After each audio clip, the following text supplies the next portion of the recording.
প্রশ্ন করছেন Alan Smith. প্রণাম মহারাজ, আমার বয়স 20 বছর, নাম প্রকাশে অনিচ্ছুক, তাই অন্য নাম দিয়ে ফেসবুক অ্যাকাউন্ট খুলেছি। গত কয়েক মাস থেকে আপনাকে শুনছি আর শ্রীমদ্ ভগবদ গীতা কোর্সের মাধ্যমে যুক্ত আছি। প্রথমে আপনার ভিডিও শুনতে খুব ভালো লাগতো, কিন্তু পরে বুঝলাম যে বোধ দিয়ে জীবন না বাঁচলে শান্তি পাওয়া যাবে না। কিন্তু যখন বোধকে জীবনে প্রয়োগ করছি তখন বিরোধ তো আসছেই, সাথে ভালো অভ্যাসগুলো খুব বেশি দিন স্থায়ী হচ্ছে না। উদাহরণস্বরূপ, আমি একটা সময় আমিষ খাওয়া ছেড়ে দিয়েছিলাম, কিন্তু জীবের স্বাদের জন্য আবার শুরু করে দিয়েছি। বদ অভ্যাস যেমন হস্তমৈথুন, আলস্য বা মোবাইলে সময় নষ্ট করা আটকানোর জন্য কয়েক ঘন্টা শরীরের বিরোধ করছি, কিন্তু সেই অবধি হাল ছেড়ে দিয়ে জীবনী শক্তি নষ্ট করছি। গীতায় শ্রীকৃষ্ণ বলেছেন, রজগুণ থেকে উৎপন্ন কামনা মানুষকে পাপ কার্যে প্রবৃত্ত করে।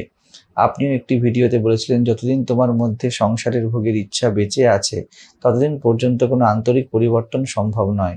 এটা জানার পরেও বারবার ভুল সিদ্ধান্ত নিয়েছি, বিষয়গুলো উপভোগ করছি আর পরে অনুশোচনা হচ্ছে।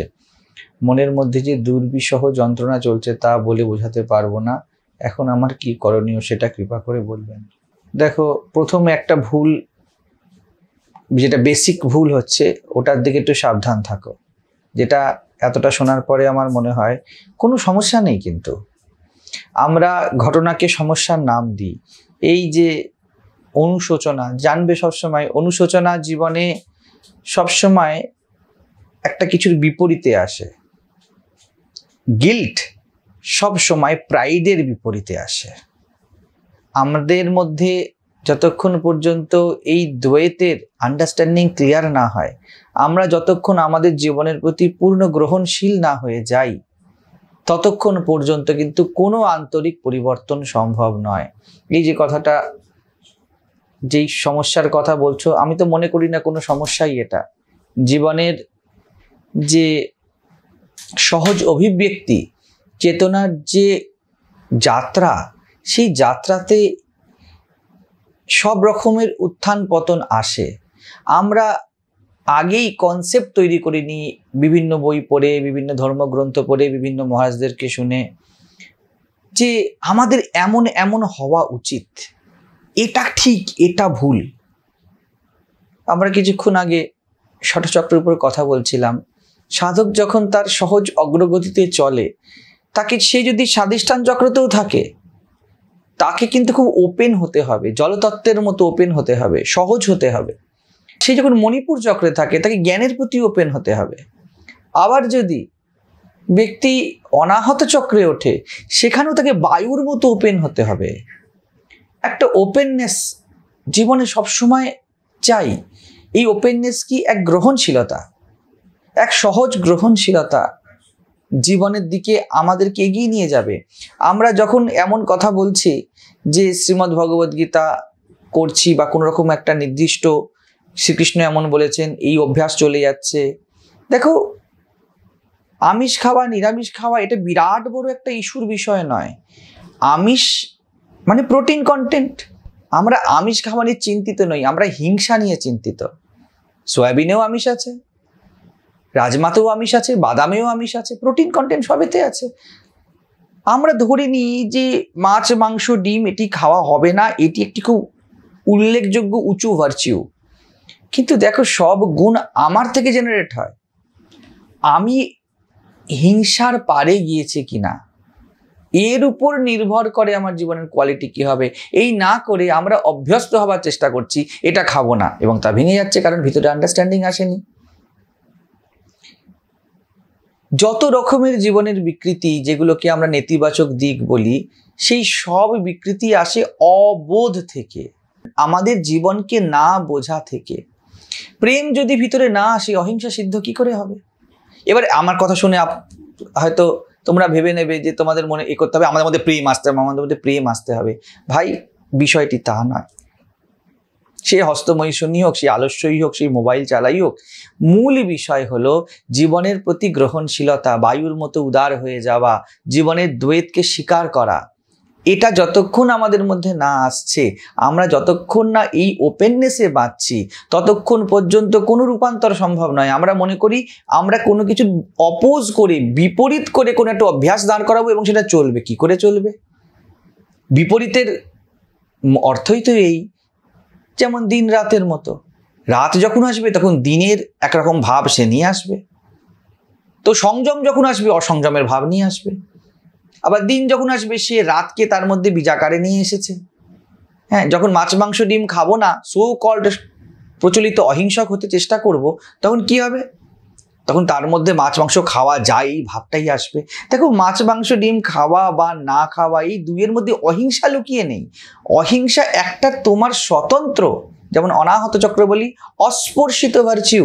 তুমি প্রেমে আছো, এই প্রেম জাগরণের আমরা চেষ্টা করি না, আমরা প্রেমিক ঘোষিত হওয়ার চেষ্টা করি। আমি মাছ মাংস ডিম খাই না মানে আমি খুব ভিগানিজম করছি, আমি ভেজিটেরিয়ান, তার মানে আমি খুব অহিংসক। Not necessary. এমন হতেই পারে, তার মানে যারা ভেজিটেরিয়ান আছে তারা কি খুন করে না? তারা কি হিংসা করে না? পারিবারিক হিংসা কি তাদের মধ্যে ঘটে না? নিশ্চিত ঘটে। মাথায় রাখতে হবে, অহিংসা তোমার আন্তরিক গুণ এবং তার এক্সপ্রেশনে বিভিন্ন জিনিস আসে। অহিংসক ব্যক্তিতে শ্রীকৃষ্ণ ছিলেন পরমতম অহিংসক প্রেমিক। প্রেমের পুরো যে ফিল্ড সারা পৃথিবীতে, অবশ্যই ভারতবর্ষে, তার একদম মধ্যমণি শ্রীকৃষ্ণ।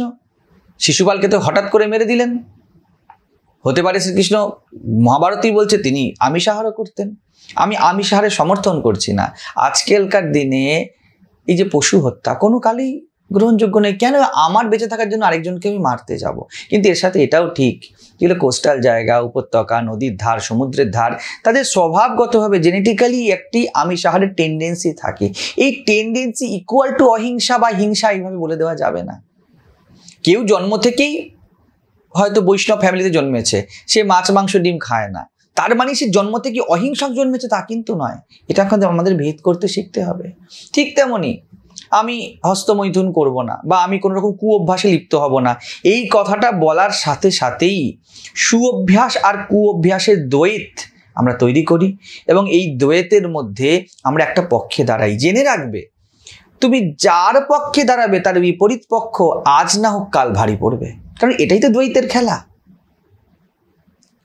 চেস খেলাতে কখনো তোমার ঘোড়া মরবে, তোর হাতি মরবে। তো হস্তমৈথুন বা এই যে সময় অপচয় করা ইত্যাদি যে কথাগুলি আমরা সাধারণত সকলের সমস্যা বলে থাকি, এর গভীরে কেউ যাচ্ছেই না। আমরা এইটা নিয়ে চিন্তিত, আমি করব কি করব না, আমি মোবাইল চালাবো কি চালাবো না। আগে তো দেখো নিজের প্রতি প্রেম আছে কিনা, নিজের শরীরের প্রতি প্রেম আছে কিনা। বয়সের সন্ধিক্ষণে এরকম কিছু গুণ আমাদের মধ্যে প্রকৃতিগতভাবে বিকাশ করে। It has its purpose. বিকৃতি তখন হয় যখন নাই আমরা পক্ষ নিই, নাই আমরা বিপক্ষ নিই। কেউ পক্ষ নেয় তার বিকৃতি হবে, কেউ বিপক্ষ নিয়ে দুশ্চিন্তায় আছে কখন আমার মাস্টারবেশন হয়ে যায়, সেও সেই একই যন্ত্রণায় আছে, স্তর তো একই। কেউ আমি জিতে যাব চিন্তা করছে, আবার কেউ আমি হেরে যাব চিন্তা করছে। সে হার জিতেই ফেসে আছে এই ব্যক্তি, একই কথা। আমরা নিজের প্রতি প্রেমিক নই, আমরা নিজেদেরকে ভালোবাসি না। Here is the issue. আমরা জানি না, আমরা বুঝতেই শিখিনি যে জীবন মানে সময়, এবং এই সময়কে আমাকে সদ্ব্যবহার করতে হবে। এরকম যোদ্ধা হতে হবে না ভাই। তোমাদের ভালোবাসো। আমি প্রিসিয়াস জীবন পেয়েছি, আমি ম্যানিফেস্টেড হয়েছি। মোবাইল অবশ্যই চালাও, মনোরঞ্জনের একটা জায়গা আছে, রিল্যাক্সেশনের একটা জায়গা আছে। আমি তো বারবার বলি কোনো অসুবিধা নেই। আমরা আগে বিপক্ষ নিচ্ছি। বিপক্ষ মানেই পক্ষ। যে বিপক্ষ নিয়েছে সে প্যাসিভলি পক্ষই নিয়েছে। কবির বলেন, না কাহুসে দোস্তে না কাহুসে ব্যার, না বন্ধুত্ব না শত্রুতা। কেউ মোবাইলে সময় নষ্ট করছে, কেন অপেক্ষা, কেন তার প্রতি বিদ্বেষ ভাব রাখবো? রাখো, করো, তোমার জীবনের ইউটিলাইজেশন প্রকৃতিতে তাই। আবার কেউ খুব সুন্দর করে কোনো গ্রন্থ পড়ছে, প্রকৃতির সৌন্দর্যে সময় কাটাচ্ছে, কিছু সৃজনাত্মক কিছু করছে, তার প্রকৃতিতে ইউটিলাইজেশন তাই। আমাদের মনে মনে আমাদের কনসেপ্ট হয়ে যায় এ ভালো এ খারাপ, এবং এই ভালো খারাপের দ্বন্দ্বের মধ্যে আমরা ফেসে থাকি। কখনো এই পক্ষে পড়ছি, কখনো ওই পক্ষে পড়ছি। এই যে বলা হচ্ছে, বহু লোক এই কথা বলে, অভ্যাস ছেড়ে যাচ্ছে। অভ্যাস তো ছেড়েই যায়। অভ্যস্ত হলেও কি, অভ্যাস তো বৈরাগ্যে রূপান্তরিত হতে হবে। অভ্যাস, আমি বলি কথা বারবার, ঔষধ আর পথ্য অভ্যাস ঔষধের মতো তোমার এই মুহূর্তের রোগকে নিরাময় করে, কিন্তু ঔষধ যদি জীবন হয়ে যায় তাহলে সেটা আরেকটা রোগ হয়ে গেল না। তোমার পথ্য ঠিক হতে হবে, তোমার জীবন চর্চা এটা ঠিক হতে হবে। পথ্য কি? পথ্য হলো বৈরাগ্য, তোমার আন্ডারস্ট্যান্ডিং, তোমার জীবনের প্রতি বোধ, তোমার নিজের প্রতি প্রেম, তোমার জগতের প্রতি সহানুভূতি, তোমার গ্রহণশীলতা, তোমার জীবনের দুই পক্ষকেই সহজভাবে স্বীকার করা। শ্রীকৃষ্ণকে দেখো, উনি জীবন্ত উদাহরণ।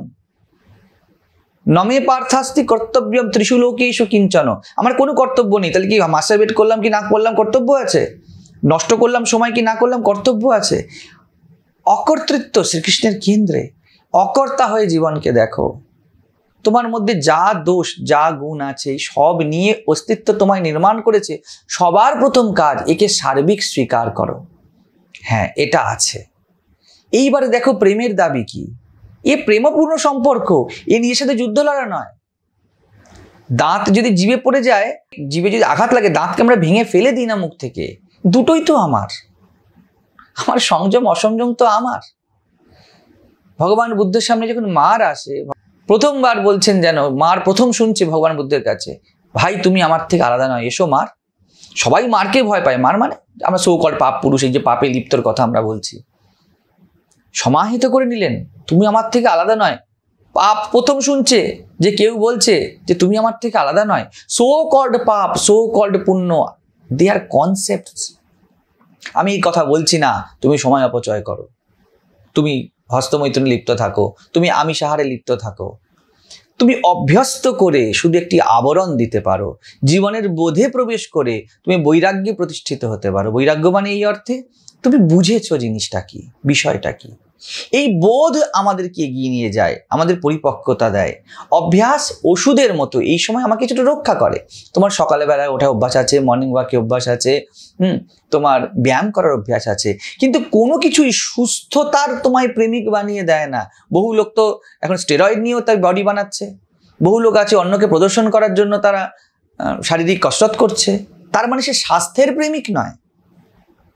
সে যদি এমন অবস্থা হয় যে অস্বাস্থ্যকর জিনিস খেয়েও প্রদর্শন করতে পারবে, সে করবে, যেমন মানুষ করে। যে মাসেল সে বানিয়ে, সেই মাসেল তার নিজের নয়, আর্টিফিশিয়ালি গড়া, কিন্তু যেহেতু প্রদর্শন। অভ্যাস এরকম হয়ে যায়। অভ্যাসে থাকা ব্যক্তি নিশ্চিন্ত হয় না। অভ্যাস তোমাকে ওষুধ যে খাচ্ছে ব্যক্তি, সে নিশ্চিন্ত কি করে হবে? তার তো রোগ টাটকা আছে, ওষুধ তাকে সামলে রেখেছে। যার সুগার আছে, ব্লাড প্রেশার আছে, তারা সব সময় চিন্তিত থাকে, আর ডাক্তার তাদেরকে চিন্তা করতেই নিষেধ করে। তো অভ্যাস আমাদেরকে এই মুহূর্তে সামলায় ওষুধের মতো, কিন্তু বৈরাগ্য বা পথ্য আমাদের জীবনকে পুনর্গঠিত করে, সাজায়। তো আমাদের আন্তরিক বোধের দিকে যেতে হবে। যখন আমরা অভ্যাস করে কিছু করছি, জীবের স্বাদের দিকে বলছি আমরা চলে যাচ্ছি, যাবেই, জীব তো তার স্বাদ সামনে আনবেই। মাথায় স্মৃতি আছে, চিন্তার থেকে বৃত্তি অনেক ভারী বিষয়, জিতে যাবে। বৃত্তির থেকে আত্মা বা আন্তরিক আন্ডারস্ট্যান্ডিং বড় বিষয়। তো আমাদের গাইডেড হতে হবে আমাদের কোর আন্ডারস্ট্যান্ডিং থেকে, আমাদের জীবনের গহন মনন করতে হবে। এই জন্য তন্ত্রে আমি বলছিলাম একটু আগে, মণিপুর চক্র অর্থাৎ মননপুর চক্র, আমাদের মননশীল হতে হবে। তো কোনো চিন্তা নেই, সবার প্রথমে তোমার মধ্যে কিছু ভালোও নেই, কিছু খারাপও নেই, দুটোই সরাও। তুমি একটা ইউনিক ম্যানিফেস্টেশন, নিজেকে এইভাবে দেখো।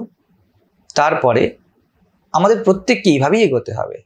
আগে আমার নিজের প্রতি শ্রদ্ধাশীল হতে হবে। অস্তিত্ব আমাকে ম্যানিফেস্ট করেছে মানেই আমি শ্রদ্ধার যোগ্য, আমি যেমনই হই। এরপর ওই প্রেমের চোখ দিয়ে, ওই গ্রহণশীলতার, ওই অস্পর্শিতার চোখ দিয়ে, ওই দ্বৈতের শিকারের চোখ দিয়ে নিজের দিকে দেখো। দেখবে প্রেম তোমাকে তোমার যাবতীয় বিকৃতি থেকে অটোমেটিক মুক্ত করে দেবে, উইদাউট এফোর্টলেস। যে কৃষ্ণমূর্তি বলতেন, এফোর্টলেসলি মুক্ত করবেন তোমাকে। এফোর্ট মানেই হয়ে গেল এক কর্তা বেঁচে আছে। কর্তা হয়ে তুমি কর্মকে কি করে বদলাবে? কর্তা কর্মকে সৃজন করে, কর্মকর্তাকে সৃজন করে। অকর্তাই একমাত্র যথার্থ কর্তার ডেফিনেশন এবং কর্মের গতিকে নিয়ন্ত্রণ করতে পারে। তো আমাদেরকে বোধের স্তরে যেতে হবে, প্রেমের স্তরে যেতে হবে, তাই মাত্র জীবনকে রূপান্তর করতে পারে। বাকি অভ্যাস আমাদের সামলাতে পারে, সারাতে পারে না।